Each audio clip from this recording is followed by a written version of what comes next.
La suite de ce journal avec donc notre invité dans ce journal, le maire de Païta, Willy Gatuot. Bonjour Bonjour. et merci d'avoir accepté notre invitation pour ce tour d'horizon de l'actualité, je le disais, à quelques jours des bilatérales sur l'avenir institutionnel et alors que l'examen du budget commence cet après-midi au Congrès, on en a parlé. D'ailleurs, ce sera ma première question, Willy Gatuot. Vous-même à Païta, vous avez adopté votre budget récemment. Quelles en sont les grandes lignes? Alors, d'abord, avant de parler des grandes lignes, je tiens à rappeler, et c'est là le lot de toutes les collectivités communales, les situations se dégradent. Et on est condamné à faire aussi bien que l'année précédente avec moins que l'année précédente. Donc le budget de la commune de Païta, c'est un peu moins de 5 milliards répartis entre 3,5 milliards en fonctionnement et pour le reste en investissement. Donc la priorité sur Païta, notamment en termes de travaux, les routes, premièrement, deuxièmement les routes, troisièmement les routes. C'est un sujet vraiment prioritaire pour vous? C'est un sujet, on n'a pas été gâté en termes de météo ces 2 dernières années, et tout le monde le sait, hein, ces intempéries ont accentué la dégradation des voiries communales. On a beaucoup parlé ces derniers jours et encore tout à l'heure dans le journal des questions d'insécurité. À Païta, c'est une préoccupation aussi pour vous? Comme partout ailleurs, oui, bien sûr que c'est une préoccupation. J'entendais encore dans votre journal le maire de Bourail. Il se trouve que dans les semaines à venir, très prochainement, nous allons mettre en place le premier protocole de participation citoyenne, notamment sur la zone de Tamoa, qui a connu 60% des vols sur l'année précédente. Et les vols de voitures, les cambriolages. Donc il y a un collectif qui s'est créé, que j'ai reçu, et on est en train de traiter le sujet. Alors j'en reviens à la question du budget. Vous le disiez, il y a de moins en moins de dotations qui arrivent. Le gouvernement a annoncé pourtant des recettes fiscales supplémentaires qui devraient profiter aux collectivités Je l'espère. par le biais du budget de répartition. Vous les attendez Bien sûr, je les attends. Vous les avez pas intégrés dans votre budget? D'ailleurs, ça fait l'objet sur 2 amendements. Les communes sont concernées, en particulier la commune de Païta, notamment sur la question de l'entretien, curage et l'entretien de manière générale des cours d'eau et des rivières qui sont de compétence de la Nouvelle-Calédonie. Sur le sujet, en tout et pour tout, depuis plus de 5 ans, la commune perçoit une subvention de 10 millions. Largement insuffisant. Donc il y a cette question-là. Il y a effectivement un des amendements qui concerne effectivement un soutien aux communes sur l'entretien de ces voiries, des routes communales. C'est vraiment les sujets d'actualité. Alors, on sait cet après-midi que le budget de la Nouvelle-Calédonie commencera à être examiné par les élus du Congrès. Certains ont parlé d'insincérité sur ce budget du gouvernement en Mapou. Vous partagez, vous, cette analyse Alors, et ça vous inquiète? Dès lors qu'il y a des zones d'ombre, effectivement, on voit apparaître des recettes. Ce que l'on comprend, je n'en dirai pas plus que ce qu'a dit mon collègue Philippe Blaise ce matin. Effectivement, il y a des dépenses obligatoires pour la Nouvelle-Calédonie qui ne sont pas inscrites. Donc forcément, avec le jeu d'équilibre, le budget sera équilibré. Insincère parce qu'effectivement, il y a des zones d'ombre, il y a des choses qui ne s'expliquent pas. Mais pour ce qui nous concerne, nous, les communes, moi j'attends de voir à quelle sauce on sera mangé dans le cadre de ce budget. Je rappelle que la principale recette d'une commune provient du FIP. Et je peux vous dire que les communes de l'agglomération, dont Païta, le Fonds intercommunal de péréquation. Le Fonds intercommunal de péréquation, nous avons largement été pénalisés. Surtout à Païta, quand entre-temps, on a une croissance démographique de 19,1% entre 2014 et 2019. Donc c'est intenable aujourd'hui. Voilà, je veux bien prendre les coups. Parce que le maire est là pour ça, pour prendre les coups. Mais je ne ferai jamais, je le redis, de cavalerie budgétaire. Quand on a 100 francs en caisse, on ne dépense pas 200 francs. On parlera tout à l'heure un peu plus tard de l'avenir institutionnel. Vous seriez, vous, favorable, par exemple, à ce que les communes puissent lever de l'impôt sous certaines conditions? Ça, c'est à voir. D'abord, il faut qu'on s'intéresse à l'existant, au mécanisme. On parlait juste avant du Fonds intercommunal de péréquation. C'est là un dispositif qui est essentiel, mais qui doit être pérennisé et sanctuarisé. Voilà, c'est pas, ça peut pas être au gré effectivement des recettes fiscales, parce que les Calédoniens vivent d'abord dans les communes. Je l'ai souvent dit sur vos ondes, il y a cet effet que l'on appelle l'effet cliquet, qui fait qu'aucune commune en Nouvelle-Calédonie ne peut toucher moins en fibre d'une année à l'autre. Qu'en est-il des communes qui connaissent une croissance démographique comme Païta? Parce que c'est là un des critères. Donc ça devient insuffisant dans ces cas-là. Ça devient insuffisant. Donc voilà. En 2014, entre 2014 et 2019, je le redis, on prend 19,1% de population supplémentaire et on reste sur le même FIP. Ce n'est pas possible, c'est intenable. Alors Willy Gatuot, autre sujet que vous avez suivi de près, hein, c'est la proposition de réforme du financement du RUAM, dont l'éveil océanien est à l'initiative. Le texte, on le sait, va être modifié probablement par la commission spéciale qui s'est mise en place, mais vous étiez-vous opposé à cette proposition? Qu'est-ce qui vous a dérangé? Alors, j'ai entendu effectivement votre invité de ce matin, mon collègue Philippe Blaise, dire qu'il n'est pas question pour lui et donc pour nous de cautionner ce projet de réforme, mais moi j'irai beaucoup plus loin. Je ne cautionne plus le positionnement de l'éveil océanien. Et je vais l'expliquer pourquoi. Parce que ce projet de réforme est bien à l'image de ce qu'est l'éveil océanien aujourd'hui. Jusque-là, je me suis tu, mais c'est plus possible aujourd'hui. Alors, ce brouillard entretenu par l'éveil océanien, qui le lundi est un peu indépendantiste, le mardi un peu loyaliste, c'est plus tenable. Rapporté au football, il ne peut pas y avoir de match si la balle reste au centre. Sauf si l'on considère, c'est le cas de l'éveil océanien, qui se positionne en arbitre. Non, on ne peut pas être arbitre dans ces moments-là avec 3 élus. Et je dénonce effectivement ce brouillard entretenu par l'éveil océanien. Je me rappelle, et vous en rappelez certainement, effectivement que l'éveil océanien, M. Toukoumouli, avait parfaitement assumé ce qu'il a appelé la stratégie communautaire aux élections de 2019. Mais qu'est-ce que je dois comprendre par là? Pour moi, la communauté wallisienne et futunienne, les Wallisiens et Futuniens vivant en Nouvelle-Calédonie, ne peuvent pas se réduire à une stratégie comme celle-là. C'est avoir peu de considération pour sa propre communauté. Donc ce brouillard dont je parle génère des choses que je condamne aujourd'hui. Ça faisait très longtemps qu'on ne l'avait pas entendu. Depuis quelques mois, parce qu'il y a amalgame entre les choix faits par les Véocéaniens et M. Toukoumouli, qui n'engagent que sa responsabilité, et amalgame avec la communauté wallisienne. Si bien que j'espère qu'il n'y a pas de gamins qui nous écoutent sur les ondes. Quand j'entends, parce que j'aime dire les choses en clair, quand j'entends enculé de Wallisiens, ça je ne peux pas l'accepter. Donc je condamne ces propos-là. Mais il y a bien une raison. C'est de ce brouillard-là dont je parle qu'a installé les Véocéaniens. Donc, moi, j'en appelle à la retenue des Calédoniens. Il ne faut pas faire d'amalgame entre la communauté wallisienne et futunienne et les Véocéaniens. Les Véocéaniens, M. Toukoumouli, ne représentent qu'eux-mêmes. Ils ne représentent surtout pas 90% de la communauté wallisienne et futunienne qui sont attachés, comme moi, à la Calédonie française. En attendant, l'éveil océanien fait partie du jeu institutionnel et politique en Calédonie. Quel devrait être son positionnement, selon vous? Alors, il faut de la clarté. C'est ce que attendent les Calédoniens, et en particulier les ressortissants de la communauté wallisienne et futunienne. De la clarté. On ne peut pas être dans plusieurs camps à la fois, parce qu'à vouloir être partout, on finit nulle part. C'est ça qui est en train de se passer. Donc, il faut arrêter la tromperie. Il faut être très très clair.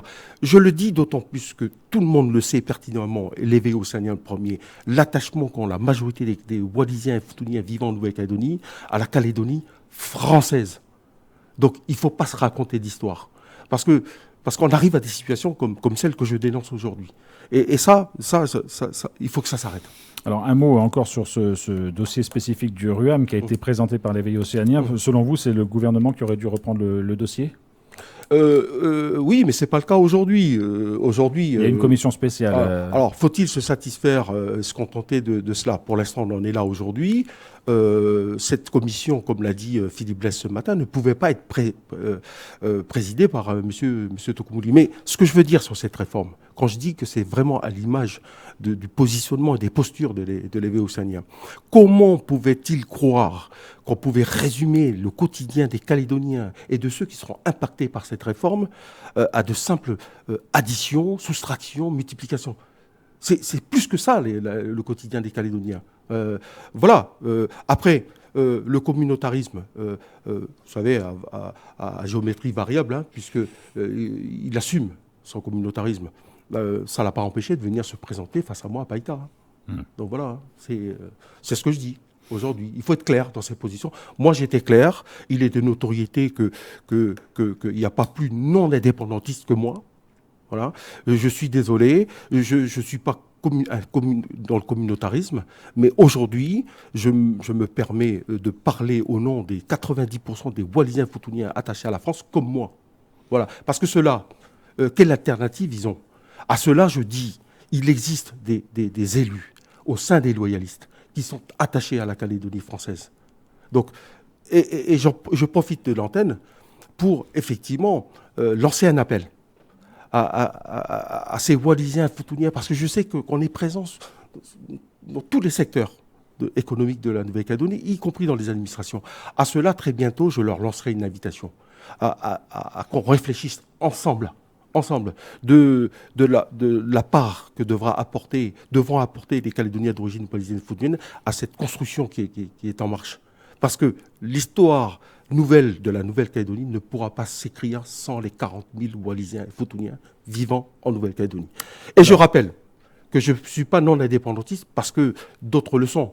C'est un choix que j'ai fait. Et je vais vous donner juste un exemple du pourquoi je suis non-indépendantiste. Une vérité historique. 83, Naville-les-Roches, qui a reconnu les victimes de l'histoire. S'agissant de la communauté wallisienne, ça il faut le dire, il ne faut pas avoir peur de le dire. Pour les indépendantistes, il y avait une vraie question de la communauté wallisienne et futunienne. C'est-à-dire qu'ils considéraient à l'époque que les Wallisiens et Futuniens, contrairement aux autres, sont venus librement en Nouvelle-Calédonie. Et que de ce fait, ils ne pouvaient pas faire valoir aucun droit. Non mais attendez. Les choses ont changé depuis 83 ? Ils ont changé, et vous savez pourquoi ? Notre légitimité. Moi, je n'ai pas de complexe d'infériorité contre qui que ce soit. Je suis convaincu de ma légitimité. Et vous savez pourquoi ? Parce que je suis citoyen français.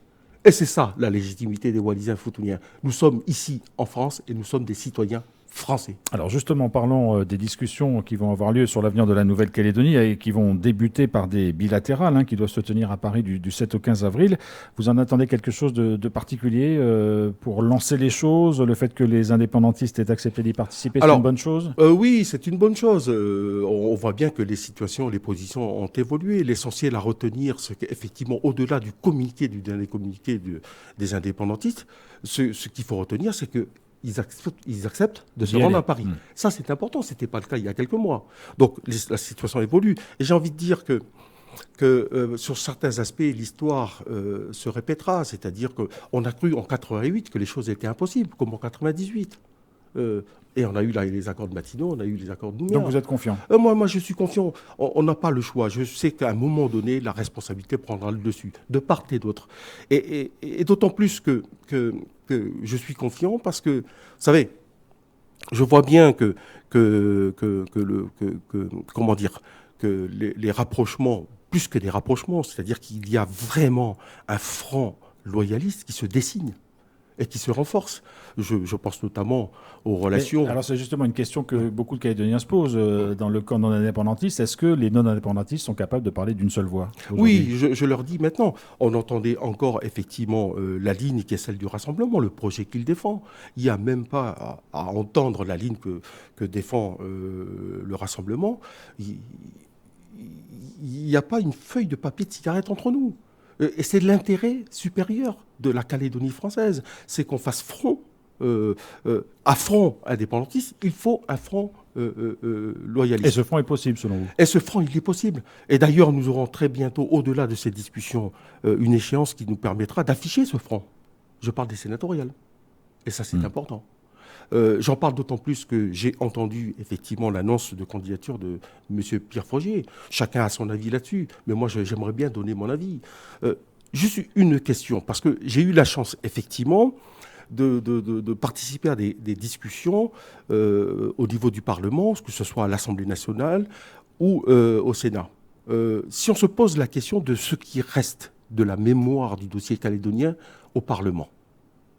Alors, hormis nos deux élus, nos deux députés, il y a un nom que je vais citer, pour ne pas le nommer, Philippe Gosselin. Mais à part Philippe Gosselin, qu'est-ce qui reste de la mémoire et d'élus imprégnés du dossier calédonien? Maintenant, au Sénat, je ne vous parlerai même pas du président Larcher, qui suit de près le dossier calédonien. Il y a Bruno Retailleau aussi. Bruno Retailleau. Après, vous avez Pierre Frogier. Donc, moi, je vais être très clair sur le sujet. Cette candidature de Pierre Frogier me rassure pour l'avenir. Et pour la continuité du la dossier. continuité, parce que comme je suis persuadé qu'on arrivera à un accord, on passera par la case Congrès de Versailles. Et donc, il est important qu'on ait au sein qu'on puisse bénéficier des réseaux, des connaissances, des réseaux, de l'expérience de Pierre Frogier. J'ai pu le vérifier par moi-même. C'est un sénateur sur les 348, je le rappelle, qui est transversal. Personne ne connaît. Je n'ai trouvé personne qui ne connaisse pas Pierre Frogier. Donc, c'est l'intérêt que nous avons, nous, à la sortie des discussions, effectivement, que ce soit défendu. Donc, ça veut dire qu'aux prochaines sénatoriales, ça sera l'occasion pour nous d'afficher ce front loyaliste. Bien sûr, on connaît le nom d'un candidat. Il ne nous reste plus qu'un deuxième candidat. Oui, puisqu'il y a 2 sénateurs. Voilà. Et ça permettra effectivement à un jeune candidat, éventuellement, ou candidate, j'en sais rien, effectivement, d'organiser la transition avec Pierre Frogier. Et que la mémoire reste au Parlement. Et ça, c'est important. Donc, je finirai sur le sujet en disant que, sans ambiguïté, je ne suis pas dans l'ambiguïté de l'évéosanien, sans ambiguïté, j'apporte dès maintenant mon soutien plein et entier à la candidature de Pierre Frogier. Alors Willy Gatuot, vous avez évoqué la sortie des discussions, ce sera ma dernière question. On sait qu'il y a un calendrier qui a été évoqué par Gérald Darmanin lorsqu'il est venu au début du mois de mars. Oui. Est-ce que vous pensez que ce calendrier pourra être tenu? Est-ce que c'est vraiment quelque chose d'important pour vous de se dire que cette échéance, il va falloir quand même qu'on ne la repousse pas éternellement? Alors comme la date du 3e référendum, la position claire, sans ambiguïté, je le dis encore une fois, du président de la République, était de dire que en démocratie, une élection doit se tenir à l'heure dite. Et ça vaut de ce que je retiens des déclarations de Darmanin, c'est que les élections provinciales de 2024. Voilà. Donc, en vous disant cela, évidemment, je pense que la priorité de l'État, c'est de tenir ce calendrier. On sortira des postures. J'en suis persuadé. Et sur le sujet, la bonne nouvelle, c'est que les indépendantistes se rendront à Paris. Voilà. Donc les choses sont lancées. Et les choses sont lancées. Willy Gatuot, maire de Païta, merci beaucoup d'avoir été avec nous dans ce journal à midi. À très bientôt.